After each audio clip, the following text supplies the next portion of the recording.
આ સાથે અમદાવાદમાં પણ મોડી રાતથી વરસાદ વરસી રહ્યો છે। આ સાથે વહેલી સવારે પણ વરસાદી માહોલ જામ્યો હતો। ધીમી ધારે વરસાદી માહોલ જોવા મળ્યો છે।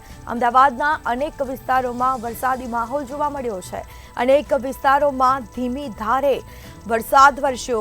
મેમનગર, ઘાટલોડિયા, નવરંગપુરામાં પણ વરસાદી માહોલ જામ્યો છે। નહેરુનગર, યુનિવર્સિટી રોડ સહિતના વિસ્તારોમાં પણ ધીમી ધારે વરસાદ વરસી રહ્યો છે। મોડી રાતથી વરસાદ ચાલુ છે। અમદાવાદમાં વહેલી સવારે પણ ધીમી ધારે વરસાદની શરૂઆત થઈ છે। અનેક વિસ્તારોમાં ધીમી ધારે વરસાદ વરસ્યો છે।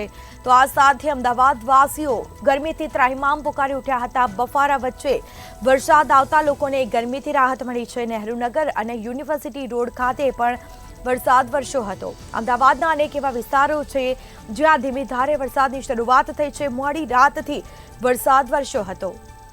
આ સાથે કાળા ડિબાંગ વાદળો પણ જોવા મળ્યા હતા સવારે અને વરસાદી માહોલ જોવા મળ્યો હતો।